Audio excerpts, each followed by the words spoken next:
France, les perquisitions administratives, plus de 2000 au total depuis le 14 novembre dernier, et l'interdiction de manifester. Alors les Verts ont déclenché le leur, l'état d'urgence climatique.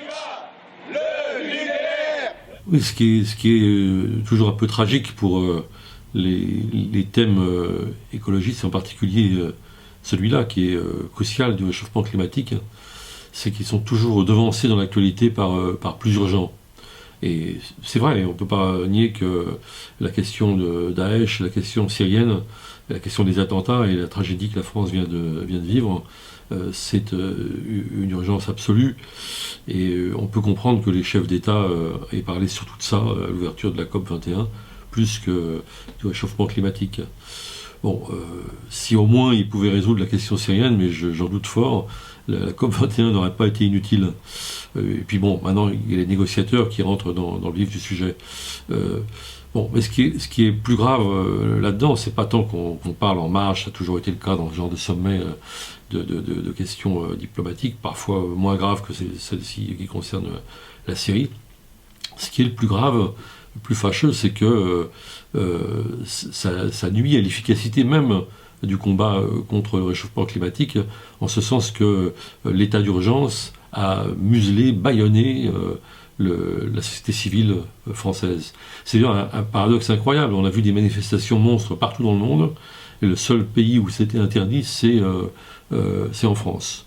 Alors bien entendu, ça a été détourné avec beaucoup de force et de bonheur. Bon, on a vu la grande chaîne humaine dans plusieurs villes, et à Paris notamment, etc., qui ont été des réussites.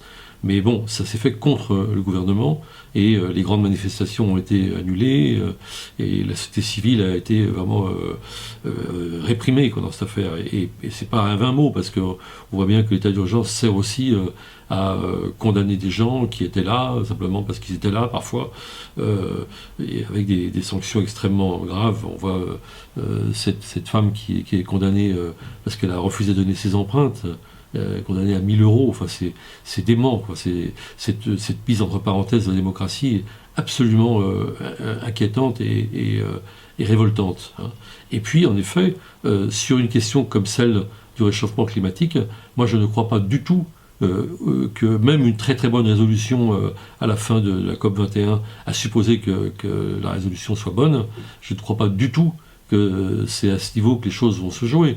On a besoin de tout. On a besoin peut-être d'une bonne résolution, peut-être de l'engagement des chefs d'État. Bon, on voit que ce sera très très compliqué, mais on a encore plus besoin de la mobilisation des sociétés. Et c'est vraiment un contresens total que d'interdire les manifestations, parce que c'est un combat qui dépasse de beaucoup le combat strictement écolo. Enfin, en tout cas, c'est un combat écolo au sens plus large du terme, hein.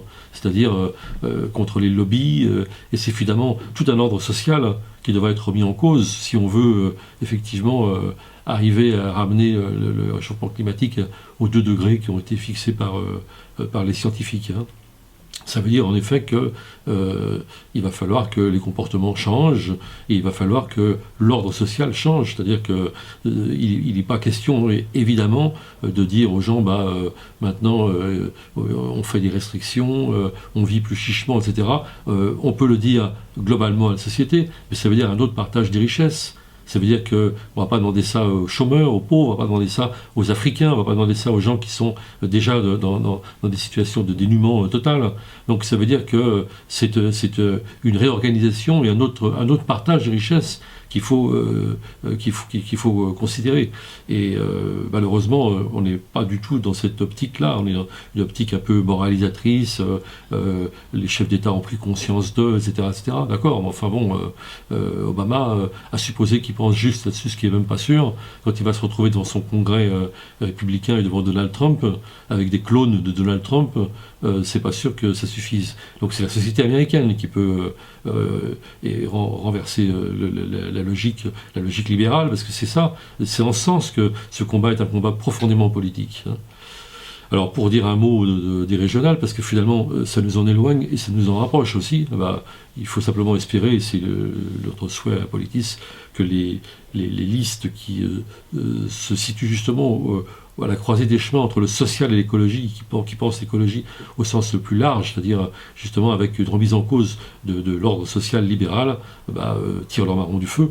Hélas, c'est pas vraiment, disons, la tendance des sondages, c'est le moins qu'on puisse dire. Et ce qu'on peut observer, et ça devrait inviter à la réflexion, c'est que finalement, qui profite de cet état d'urgence ?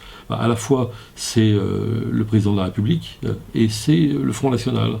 Alors, je ne veux pas faire d'amalgame, mais enfin, on voit très bien que ça sert étrangement l'un et l'autre.